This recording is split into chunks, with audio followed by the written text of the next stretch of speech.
about supplements. A good one that is paleo approved and something you should probably be taking, especially if you have some joint pain, you gotta go down the bottom of your squat, your knees crack, elbows crack, is fish oil.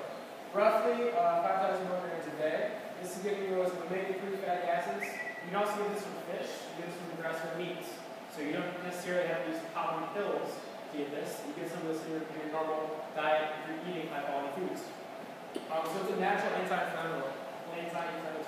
So instead of popping 2 lead, Tylenol, Motrin, chewing those up like candy, taking this is going to help reduce that inflammation, especially if you're working out, break your muscles down. It's going to help you recover faster.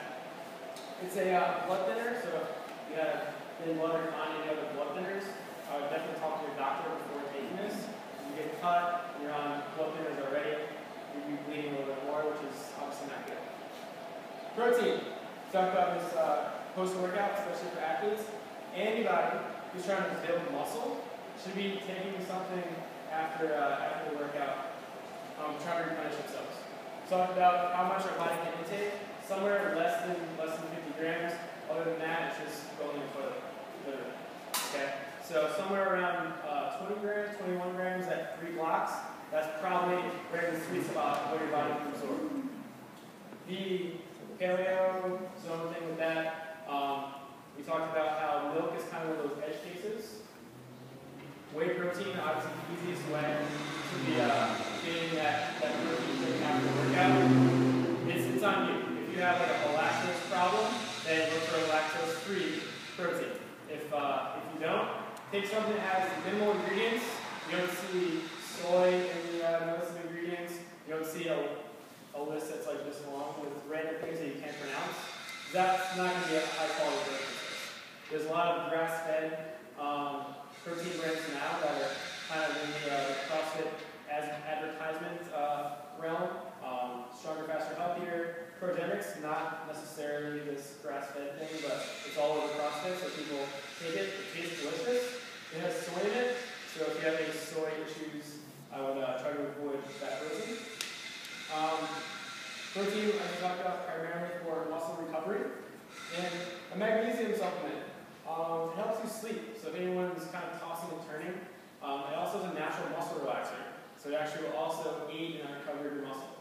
There's one that Brian and I both take. It's called Natural Calm. You mix it up in some hot water, cold water, and go to bed. It helps you fall asleep. Helps you get into that deep REM sleep to recover a little better. It's not like pounding melatonin, right? You're not going to become like addicted to this. So it's something that you can kind of naturally use where you start taking magnesium if you have that sleep trouble, or if you wake up and you're still like really sore after 3 or 4 days of workout, especially if you've been working out for a while, right? You should almost be away from that onset muscle soreness, depending on if you go really, really hard and work out really fast or out. Brad's going to come back in and round this out for you guys. Alright, so there are some things that everyone agrees on, universal beliefs in nutrition. So gluten is bad. Even if you're not allergic to gluten, like I could eat a loaf of bread and I'd be okay. I'm not going to like break out or like die. Spend time with that. Yeah, but it's not good for you. It's a protein that your body reacts poorly to. So it causes inflammation, it pokes holes in your intestinal lining, and that leaks out into your body. And so you want to avoid gluten, even if you're not, gluten intolerant. Avoid gluten as much as you can. All right, I know this is hard because it's in beer. So, there's very little gluten in Coors Light or really light beer. I've worked with a lot of doctors. Very minimal gluten, so you can drink cider. All right, soy. I think soy might be worse than gluten, especially if you're a guy. Soy really spikes your estrogen level. So as a guy, you want to spike the estrogen level because you want to have more testosterone and estrogen. You use it as a birth control. If you're a guy who wants soy, Philippines uses soy as birth control. Alright? So it makes them grow.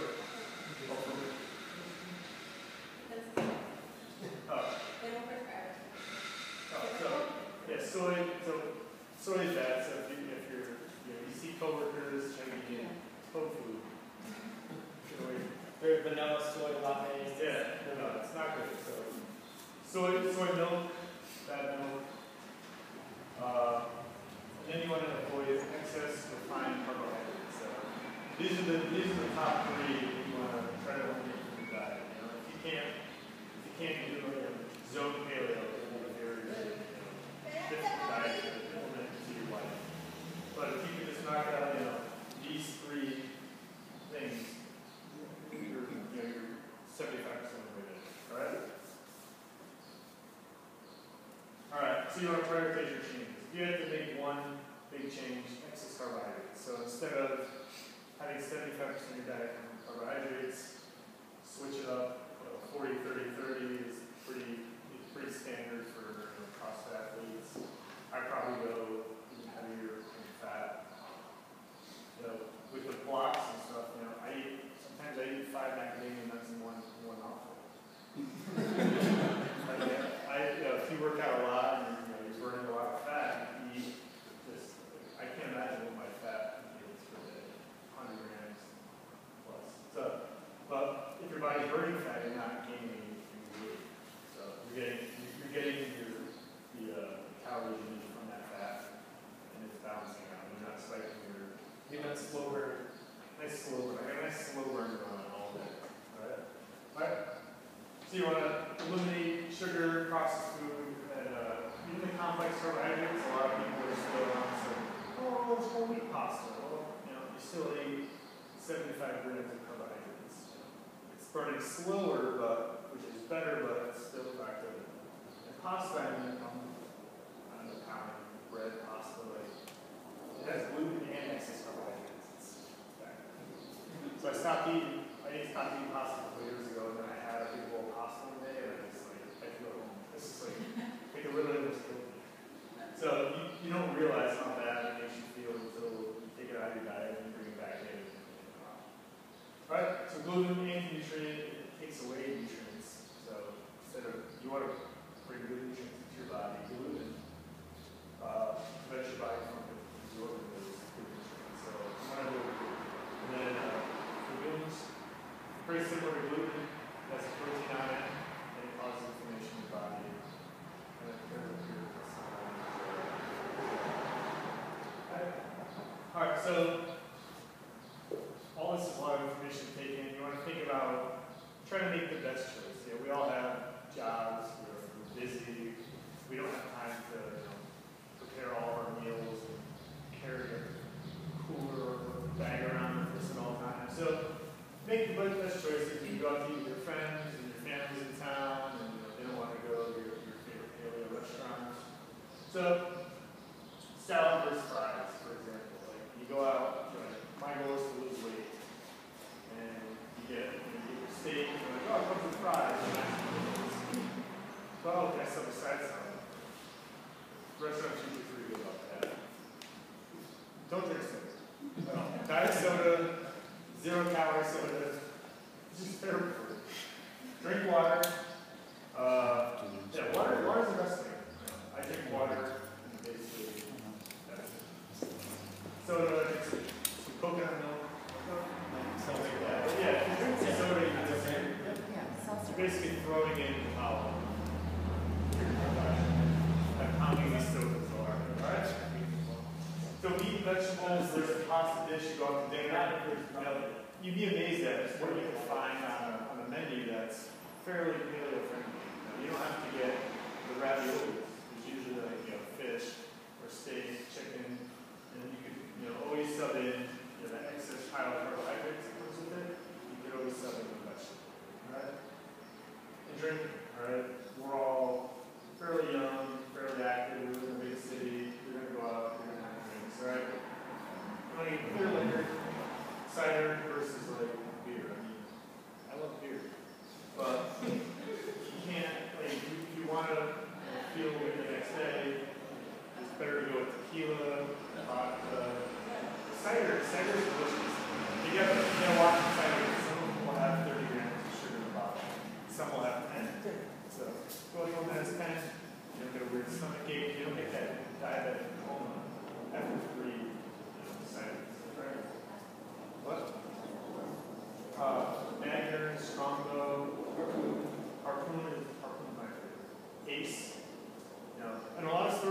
curious. A lot of people are realizing, oh, I'm not just, you know, a constant sick person. It's my diet. You know, it's gluten, but I still want to go out and have time and have a few drinks.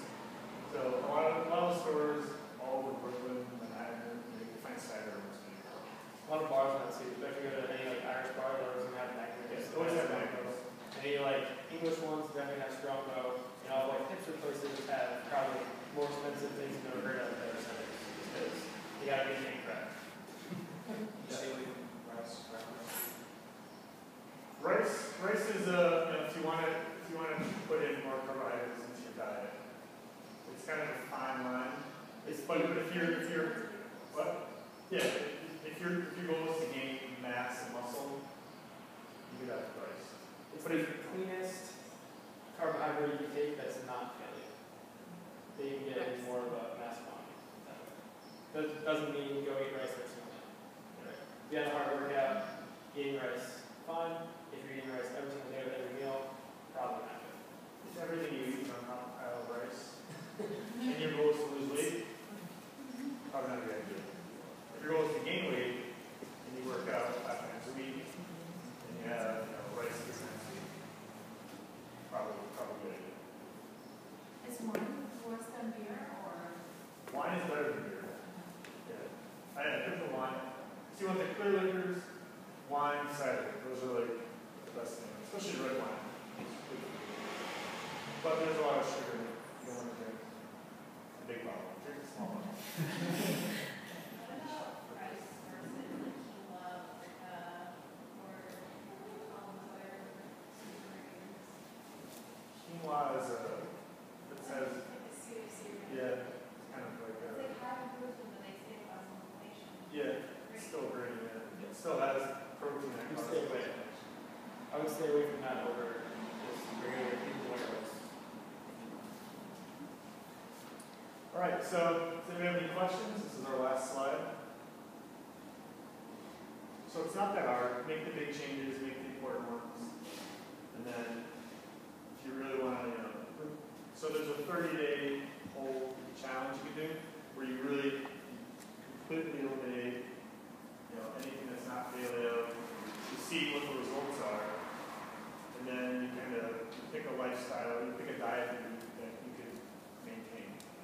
The 30-day challenge is a 30-day challenge. Like maintain that 24/7 for the rest of your life. Because then you die, right?